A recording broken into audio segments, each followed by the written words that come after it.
Ever texted someone you like and spent hours analyzing their replies? Or maybe you had a date that felt like a blockbuster romance, but then the next day, it's a radio silence. If that sounds familiar, you're not alone. I'm Brandon, your counselor for this mini workshop. Today, we are diving into the confusing world of mixed signals in relationships. Whether it's a new connection or someone you've known for a while, interpreting ambiguous behaviors can feel like reading Morse code without a key. But why do people send mixed signals? It could be uncertainty about their feelings, fear of commitment, or even just different communication styles. The impact, however, is often confusing and frustration on the receiving end. So, how do we interpret these signals? Let's break it down with some common scenarios. One day, your partner might be all in, showering you with attention, and the next day, it's as if you don't exist, or they're warm and affectionate when you're alone but distant in public.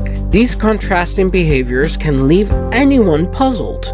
It's important to look beyond the surface and consider context and consistency in their actions. One creative way to explore and express these mixed emotions is through art or music therapy. Consider creating an art project together or compiling a playlist of songs that stands for different stages of your relationship. This nonverbal communication can sometimes make it easier to convey feelings that words can't quite capture. And here comes the crucial part. Clear communication is the key to cutting through the noise of mixed signals. Instead of guessing games, have an open and honest conversation about your feelings and expectations can clear up a lot of misunderstandings. This isn't about finding clarity, but also about building a foundation for a healthier relationship, whether it continues romantically or platonically. To wrap up, while mixed signals can be baffling, they are not impossible to navigate. Remember, goal is understanding both the signals and your own reactions. Have you ever dealt with mixed signals? How do you handle it? Share your stories in the comments below. And if you're looking to improve your communication skills, check out this video right here where we dive deeper into effective relationship communication. Don't forget to like, subscribe, and hit that notification bell to stay updated with all our latest content. Here's to clearer signals and stronger connections.